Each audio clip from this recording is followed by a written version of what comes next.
Welcome to Medicine and Science from the BMJ. I'm Cameron Abassi. This is the last episode of 2024, and as always, the podcast turns festive. So we're bringing you some of our highlights from the Christmas BMJ. Coming up, we'll find out what makes for a good Christmas paper. I guess the top tips would be make it novel, quirky, and rigorous. Why we need to be more convivial. We'll hear about what makes being a doctor in Svalbard bearable. And but I also discovered that many of my patients were not humans. And we, or at least Dr. Oz, is visited by the ghost of Christmas past. I'm joined in this episode by two guests, Tina Koronik, Professor of Family Medicine at the University of Alberta, and Richard Smith, former editor of the BMJ and chair of UK HAC, the UK Health Alliance on Climate Change. So welcome, Richard and Tina, to BMJ's Medicine and Science podcast. Richard, let's begin with you. Tell us about the Christmas issue and how it all began, because you were at the journal, I assume heavily involved with the very first one. Well, I must admit, I don't even know exactly how it came about. But I think, during the year, you see some weird and wonderful, strange articles. And Stephen Locke, who was the editor then, thought, well, why don't we gather these together? And probably Christmas is a good time to do that. So we started off with a few kind of wacky articles that surprised and bemused and upset and infuriated people. And then we kind of began to add to it. And in fact, when I became the editor, I decided there was such a lot of energy around it that actually we should make it the whole issue. And back in those days, we didn't tend to have a cover to the journal. But when we did Christmas, we did have a cover. And Stephen spent a lot of time finding all kinds of wonderful artists to create the cover for the Christmas issue. And we also then began to think, well, we can mix together things that are funny and wacky with actually really serious stuff. And I think that's when it gets really effective, when you mix them together like that. So one minute you're reading an article that's causing you to burst into laughter and think that can't really be true, that's ridiculous. The next minute you're reading something that's, shaking you to your roots. And I think that's what's made it so special. And as you know, people now go to great lengths to compete to get into the Christmas issue and burst into tears when they can't, all sorts of powerful people from all around the world. So it's really taken on a tremendous life of its own. Yeah, you must have been surprised with the reaction you got from it. Yeah, certainly. What did you notice? The way it began to grow. It had sort of small origins. It was a hesitant start, but, you quickly got feedback that said people like this. There were plenty of people then, as there still are, that thought, bloody BMJ, boring as hell. But then something would turn up that was so exciting, and it really began to take on an energy that I think it's never lost, as far as I can see. Yeah, no, I think people are very kind of hooked to it now, and we get a very large number of submissions during the year. I think you know that. It happened, under your editorship as well. And it's quite a challenge to decide what to publish. Tina, you had one of the more notable pieces we published recently about televised medical talk shows and whether we can trust their recommendations. Yeah, that one actually this month, it was 10 years ago that was published. But interestingly, it's still somehow relevant. Yeah, well, highly relevant now. Actually, when we submitted that, we weren't intending to submit it for the Christmas issue, but it came back as the BMJ said, yeah, we'd consider publishing it for the Christmas issue. And we thought, well, we didn't intend for it to be funny, but okay, well. But how did you feel about that? Because actually that happens to a lot of people. They think they submit for a regular edition of the BMJ and we say, oh, this would be great in Christmas. How do you feel about that as an author? Do you somehow feel that you're not being taken seriously? You feel a bit conflicted because you're like, this was a lot of work and this is, we're trying to be serious here. But then our team sort of discussed it and we thought, in a way it's still it's still getting the information out there, and so we appreciated the offer to just publish it. Yeah.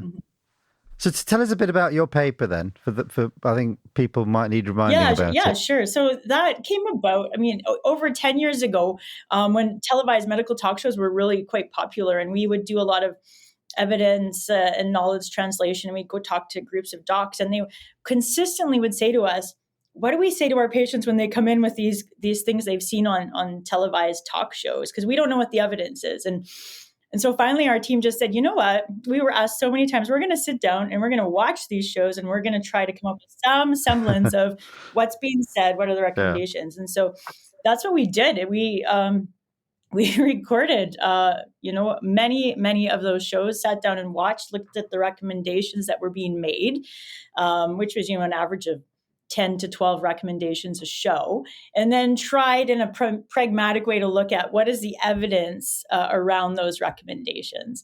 And just to give, and really the intention was for our practitioner colleagues who were asking us, what do I tell my patients? And to give them some outline of, here's what's being said, here's the level of evidence that we're seeing.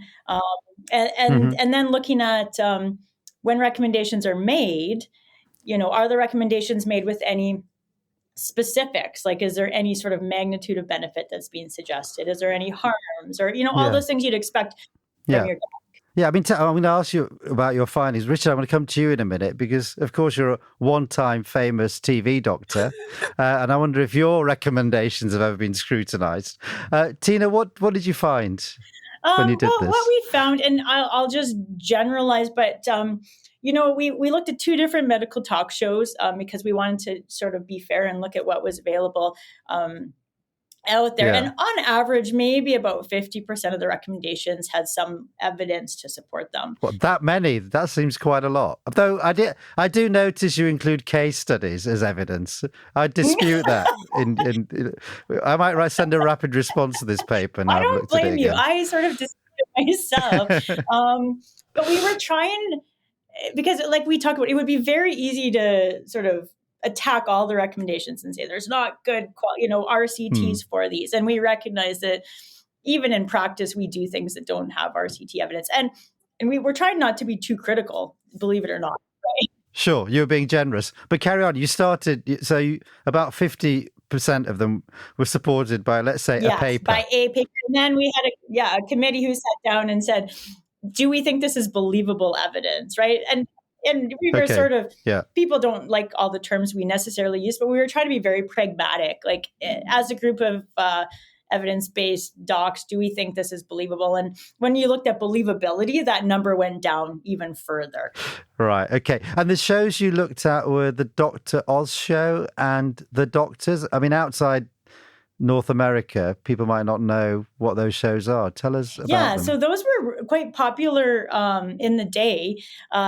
So the Dr. Oz show had one main physician, known as Dr. Oz, who brought in a number of guests, and they both ran 5 days a week for generally an hour a day, and would just speak to all sorts of medical topics. So you can imagine, as a practitioner, the idea of that much new medical information being available to discuss is virtually non-existent. So there's a lot of discussions around all sorts of things that, as we kind of highlighted, weren't necessarily evidence-based. Yeah. So Dr. Oz is likely to be in Donald Trump's next administration. Richard, when you were on TV, people presumably asked you for advice.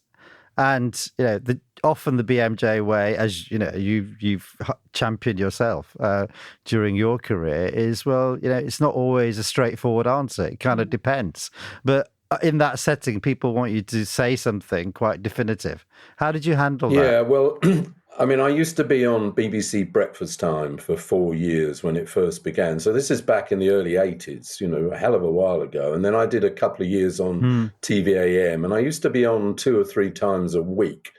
And mostly I would, my regular slot, we would have a particular topic, whether it was constipation or phobias or whatever. So I would kind of read up on it beforehand. And then people would ring in. And in those days, they used to have 6 people who sat and wrote down the questions. And I simply picked out the ones I could answer. But I also used to do stuff where there was a newspaper in a journal or whatever.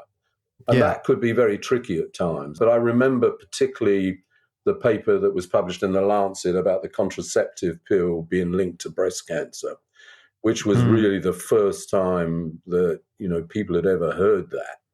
I was the main slot at 8:00, sat between Selena Scott and Dame Edna Everage, a female impersonator. Wow.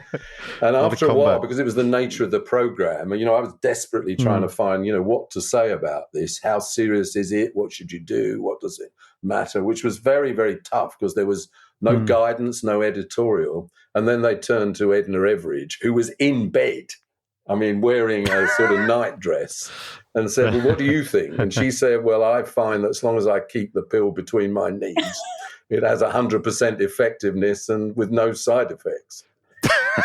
So that kind of experience has made me sympathize with journalists, having to cover complicated topics in very restricted circumstances. It's not easy. So you have to be careful criticizing people too much. Yeah, you do. So, Tina, did you find any of that sort of nuance in the shows you looked at? Yeah, and that's the whole thing. There's so much nuance. The idea of looking for evidence to support recommendations, even the recommendations in themselves are broad, and it's not like the show starts and they just start listing off recommendations. You're trying to identify what we took it from the perspective, if we were the public and we were watching this show, what would the things we would come away with, right? If we looked at that. But certainly there's a lot of nuance there. And our intention was never to attack anyone, but really to just put out a framework. This is what's happening in the show. Here's what we're seeing around best evidence, right? Yeah, no, I think that was a good thing to do. Now, what you showed was that, in fact, we needed to be careful with what people are recommending on talk shows. I'd like to say things have got better over the last 10 years. Are you going to repeat your study? And also, we've now got social media on top of this. Yeah, I was thinking about that actually recently, because we don't have, the medical talk shows aren't as prominent a feature, but now instead we have social media, right? And social media is just prolific. Like how could you even begin to assess what's being said there? And I agree with you. I'm not sure the problem has gotten better. Yeah. Okay. Look, let's talk about what's happening in this year's Christmas issue. And Richard, you've got an essay on conviviality. I think you're going to have to explain what that is to begin with. Then we can talk more about that. Yeah. So this I talked earlier about how the Christmas issue is a mixture of the kind of wacky and amusing and some terribly kind of down stuff. Well, mine's part of the terribly down stuff. This is not a bundle of laughs. There's an article with no laughs in it whatsoever. So, I've been hugely influenced in my life by Ivan Illich, who a lot of your younger people will never have heard of. But he was very famous in the 70s. He was a critic of industrial society, and he wrote a book. And I heard him speak when I was a student in Edinburgh in 1974, and it completely galvanized me. It's it's the closest I've come to an epiphany, and it's lived with me ever since, really. And he argued, modern medicine is harmful in 3 ways. It's harmful clinically, and he pointed out, how many people were damaged by healthcare. He also wrote about it being socially harmful, that health systems grew and grew and grew and began to take over everything exactly in the way it's happened. But his biggest argument almost was cultural, that, being born, suffering pain, suffering in other ways and dying, these are all human, natural events. And one of the jobs of culture is to help us to know how to live with those things, how to attach meaning to them. And obviously religion was very important in that. And he was a sort of defrocked Catholic priest. And he said, well, modern medicine has effectively come along and said, we can defeat pain, we can defeat suffering, give us enough time, and we can defeat death. And he said it was a completely false promise. And you've effectively replaced effective cultural mechanisms with things that can't be achieved. Anyway, to get to Conviviality, that was the book that I've read twice. But his sort of core thesis, because he was primarily a critic of industrial society, was described in a book called Tools for Conviviality, which I had never really read until this year. And when I read it, I thought, my goodness, thinking this was written in 1974, it really, illustrates the world we find ourselves in now. So he talks about we develop tools. I've got a quote here. A tool can grow out of man's control for it to become his master and finally to become his executioner, which of course is exactly what people are talking about in relation to artificial intelligence. And he would see modern medicine as a non-convivial tool. Okay, we'll get on to those in a second. But conviviality, not everybody will immediately know what that means, Richard. He defines it as a society that is concerned with survival, with justice, and with relationships. And that we will have convivial work, which allows us, not working down a mine or not working in a call center, but work, which actually I can see the three of us enjoy, where you can, do things, express yourself, develop relationships. But a hell of a lot of people in the world are not working in jobs like that. No, exactly. Tina, is television a convivial tool?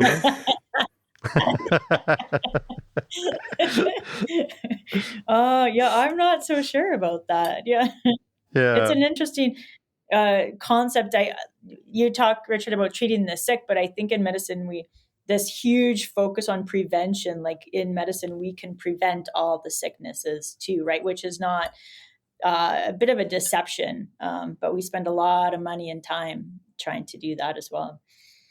Well, I don't know. The reality is we don't. We've in this country anyway, maybe it's different in Canada. We've been talking about prevention ever since the NHS began. But actually, if you look at the resources that are applied to prevention, they're tiny compared to the resources that are devoted to treating the sick. And of course, that's entirely human and natural. If you have a child who's obese side by side with a child with meningitis, of course you're going to concentrate on the child with meningitis. But when you do it on a whole system scale, you set up a vicious circle, which is doomed to end in failure and collapse, which is what we're seeing everywhere. Yeah, I guess it's not an easy message for many doctors to digest. They're part of a system that's possibly making things worse.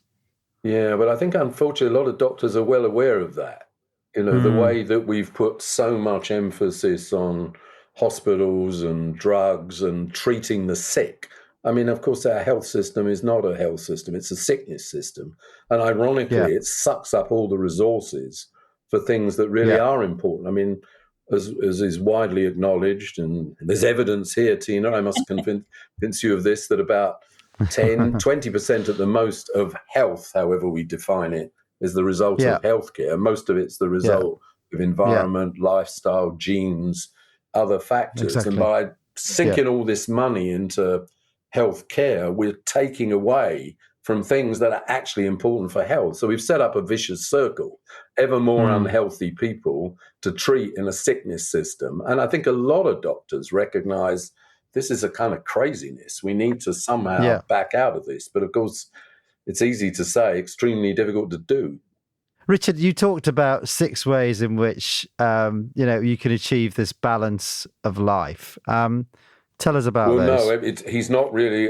Like all these critics, he's a lot stronger on the problem than he is on the solution. But he talks about, these are the 6 things that are going to happen if we carry on industrializing. One is degradation of the environment. He was writing this in 1974, but we've got overwhelming evidence of how that's happening now. He talked about radical monopoly. That the thing is that you get to a point where you can't envisage doing anything else. He talks about over-programming. So you're sort of prepared through because he's also against compulsory education for this kind of industrial world. Talked about polarization, not only in economic terms, but in terms of beliefs and culture. And we see that on a huge scale now in, the US and here. He talks about obsolescence, one phone this week, then another phone, a new car. I mean, getting away from that kind of sort of develop it, use it, buy another one, to developing a circular economy is something we need to do. And lastly, he writes about frustration. That's what it'll lead to, that people will think this thing just doesn't deliver. And we seem to have that in spades now. People are frustrated with the political system. They're frustrated with the NHS. They're frustrated with the law courts. They're frustrated that there's not enough housing. I mean, we live in extremely frustrated societies. So I think he saw the kind of polycrisis we're in. But I was taken by this quote that you use from 50 years ago now, when this book was published. Almost overnight, people will lose confidence not only in the major institutions, but also in the miracle prescriptions of the would-be crisis managers. I think that's where we're at now. I mean, Tina, miracle prescriptions, that makes me think of non-evidence-based recommendations. Right. And there's so many promises of miracle prescriptions or miracle cures. And it's fascinating because people continually want to believe in those. But and unfortunately, we haven't identified the real ones yet. When you talk about your piece, I know, you say Illich is focusing on the problems, but when I read it, inherent in those, hand to hand with those problems, are potential solutions. What are the ways forward that you can identify? Yeah, in essence, he would say, well, let's work with convivial tools. Let's have far more bicycles and far fewer cars.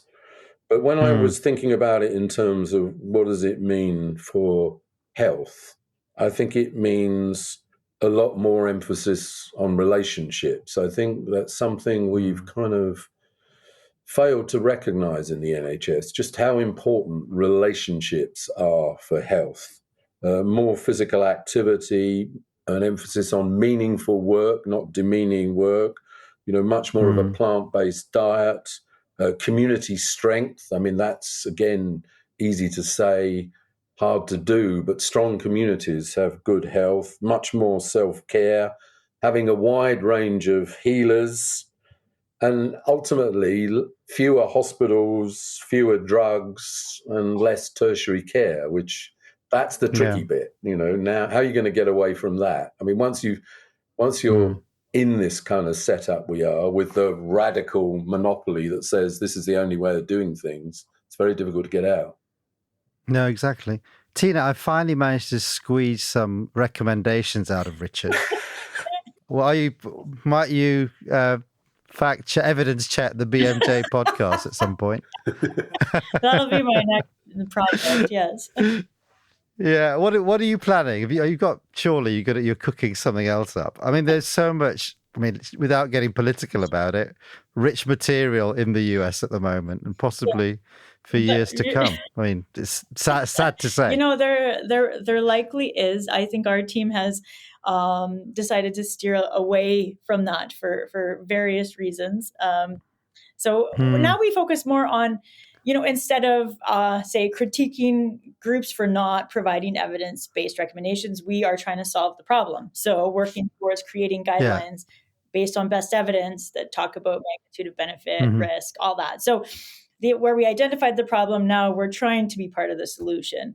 Get in the ring and try to contribute in a positive way. So we're working. One of our big things is looking at kind of guidelines for primary care. And I agree, minimizing sort of over medicalization and all those sorts of things. That's a big topic of interest for our group as well. I love what Richard talked about, the radical monopoly. That's a really interesting way of putting it. And we certainly see that, right? It seems crazy to suggest something else. But sometimes we like to push the envelope and suggest, other alternatives that don't involve that over medicalization of everything that we do. Great. And over medicalization is very much in our lane. Yeah. And again, it's very much a feature of Richard's editorship, and we've continued. Thank you both for joining us so much. And it's been good to talk to you. Thank you so much. Thank you. Thanks. Bye. And Tina's paper, Televised Medical Talk Shows, What They Recommend and the Evidence to Support Their Recommendations, and Richard's essay, Towards a Convivial Society, are available now on bmj.com. Next, Navjoyt Ladher and Tim Feeny, two of our research editors, take us through this year's Christmas research. I'm Navjoyt Ladher, UK research editor for the BMJ. I'm Tim Feeny. I'm a research editor at the BMJ and a clinical editor at BMJ Medicine. I'm also a researcher at the University of North Carolina, Chapel Hill. So, Tim, we've got our annual festive edition of the BMJ coming up. Can you tell us about some of the research highlights in the edition? Sure. It is that time of year again when we put all the work from the previous year in and get about 5 to 7 papers out that are usually very fun to read. So we have a good selection of papers this year. I'll talk about 3 of my favorites, which... Sure. I mean, I love them all. It's like choosing like your children, child, yeah. right? I love them all, but some of them slightly more that tickled my fancy a little bit. And one of them was on the use of large language models and interrogating them with a cognitive test. Oh, that's a hot topic, isn't it? Yeah. That's what everyone's talking about. I think that's why it kind of appealed to me. Yeah. Because it is such a hot topic, and the implications of large language models for medicine are kind of all over the place. So it's interesting to see how they actually are incorporated in clinical practice, or could be. So what's that paper looking at? So it's using a cognitive test and giving the queries to different large language models of different version numbers to see. Like the cognitive tests that we would do on our patients if we were worried about some sort of cognitive decline, like memory tests? Right. Or a US president or... Right. And trying to figure out whether or not the large language model can actually perform as well as a human.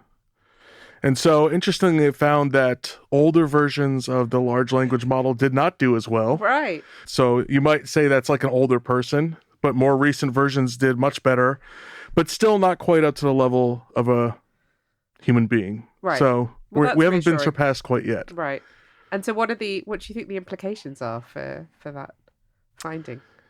Well, it's hard to know exactly what the implications are, except for the fact that large language models are getting very good at responding to conversational questions. And so that may have implications for how well they could be used to interact with patients and how well they might be able to take patient responses to questions and figure out diagnoses. But this is very preliminary. Yeah. And so it's just it was a fun way to look at the large language models that are currently out in the world and see how they do. Oh, great. Oh, Yeah. I look forward to reading that one. And I think you also had one about taxi drivers. What was that one about? Yeah, this is fun because the senior authors and the authors wanted to evaluate whether or not having a job that involves the hippocampus can protect you from Alzheimer's. Oh. Because the hippocampus is one of the regions in the brain that is involved with spatial recognition and also involved with Alzheimer's. So the point here was that if you use that part of your brain often, such as you would if you were a taxi driver, then that would prevent Alzheimer's. And they found that there was a lower rate of Alzheimer's among taxi drivers compared to the general population, and also compared to other jobs like airplane pilots. You know, people are always wondering, what can I do to help prevent Alzheimer's? And one of the recommendations always is, exercise your brain, get educated, continue your education long term so that you're using your brain. And so this might offer a way to maybe exercise that hippocampus portion of your brain to prevent. Become a taxi driver. Yeah, maybe not a taxi driver, but maybe use your GPS less. Right. Yeah. Where was this carried out, this study? Where did they look at, where were the drivers from? Well, I think the drivers were from England and New York. Okay. I have to admit I don't remember perfectly off the top of my head. Sorry to ask that. Well, Yeah. just because in London, famously, the black cab drivers have to do this test called the Knowledge, where they have to memorize the routes, and then they're tested on that before they get their license. And so, the memory and the sort of spatial awareness involved in that, you'd imagine, is like pretty up there. Yeah. And so if that kind of stuff, maybe we should all be doing the knowledge just to kind of test, just protect against Alzheimer's. Yeah. Put us all in a maze every once in a while. Yeah.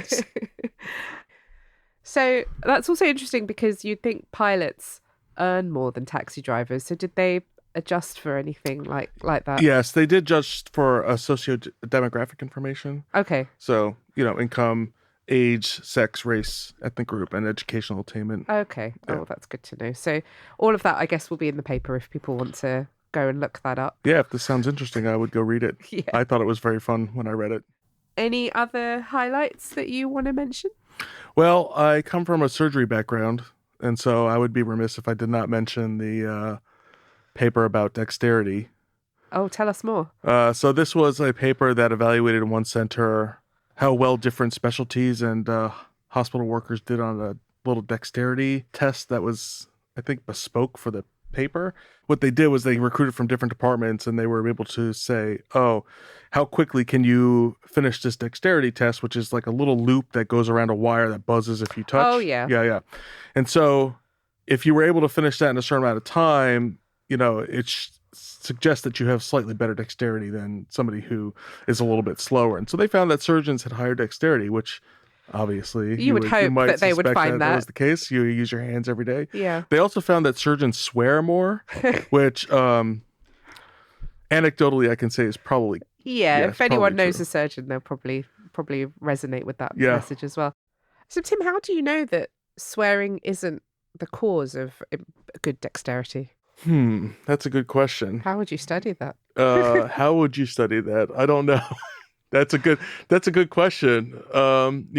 Maybe people that swear more are better at being doctors of surgery, and then that's why they have to keep swearing to make it through. Maybe that they let off their steam. They're less anxious, more calm, and can. Yeah, I have definitely seen things where swearing does help you deal with pain. They've done this ice water test where you stick your hand in a cup of water, and the people that are able to swear are able to last longer without taking their hand out. Really? And it's not really clear why, because swear words are, culturally specific, and not the same words that you would use here are not the same words that had the same effect in America necessarily. Interesting. Right, like bollocks, that has no meaning to me whatsoever. But here that is immediately making me laugh because I'm so mature. Yeah. Okay, well, there's quite a interesting bunch of papers, and there are more that that will be in the issue itself. But for any of our listeners who are interested, can you tell us more about what are we looking for exactly? Yeah, it's hard to say there's a specific list of things that you can check off boxes and get into the Christmas issue. It's more of a it when you see it. Right. But we're usually looking for off the beaten path topics that might not otherwise be in the BMJ and that can be considered fun. Yeah. If you look at all the different research papers we publish, they're usually fun, and they ask very quirky questions that you might not otherwise address. While we're always interested in the rigor of it, we are interested in how you can present that in a very enjoyable, entertaining way that also gets to the point of the question you're asking. So, for instance, you might have thought, oh, I'm interested in large language models and how that might play into a clinical world. Well, I thought it was very cheeky that they decided, let's ask them the same questions that we ask patients about cognitive decline to see how they're doing.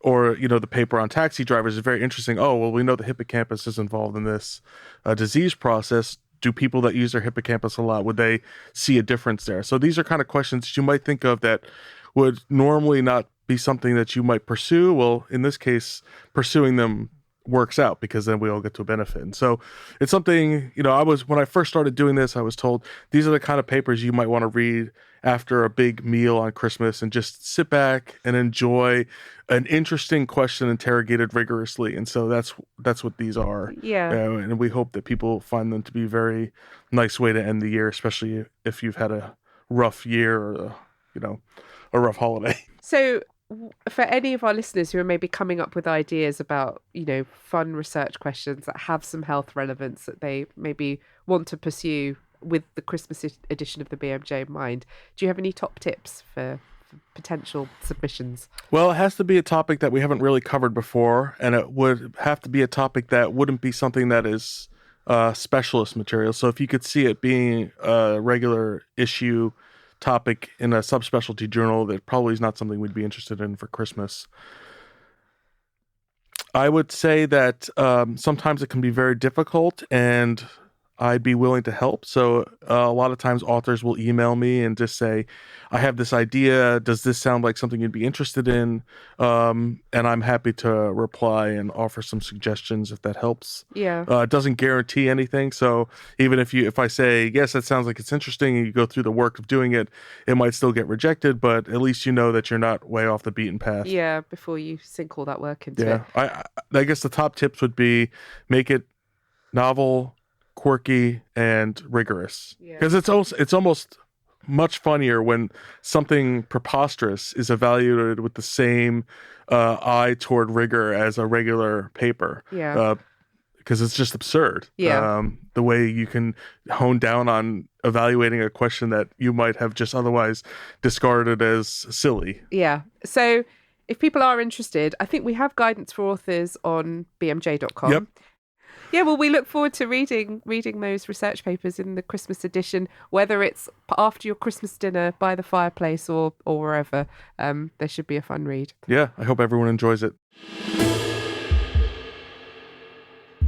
And finally, when you sign up to be a medic in Svalbard, your clinical skills will be tested, but so will your animal transportation skills. My name is Mari, and I am 45 years old. Currently live in Svalbard. I've been working here for 10 and a half years. But before that, I was an ambulance worker and a paramedic working in Oslo ambulance services. Presumably, being an ambulance worker in Oslo is very different from being in Svalbard. Could you explain some of those differences? Well, on the ambulance service in Oslo, we had a lot of missions, a lot of patients, things were happening 24/7. Coming up to Svalbard, the contrast was really big. In Svalbard, we have about 70 to 100 missions a year. Well, since there is not much roads, the roads are only in Longyearbyen. Most of the missions that we do would not get a helicopter on the mainland, but because of the infrastructure, then we need to fly out. And what I also discovered that many of my patients were not humans.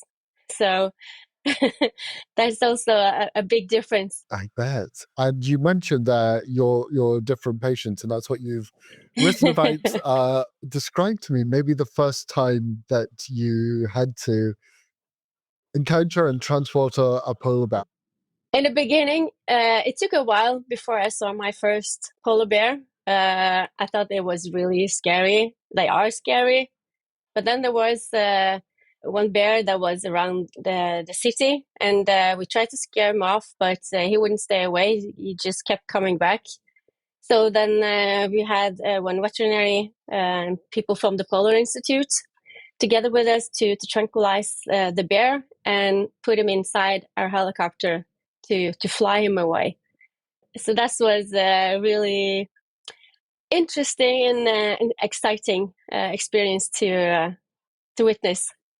Luckily, they retrieve. They wake up before they get contain muscle control. So we have some time to prepare for a refill of the anesthetics during our flights.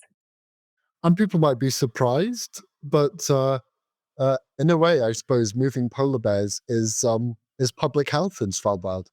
Yeah, you can say that. Prevention of from injuries and attacks. But also during the years, there's a bit more tourism and people going out in the field. And there you also have contacts with polar bears and interactions that also are not good for either the bear or the people. Well, we do from time to time have people being attacked by polar bears. Some get injured, some get killed.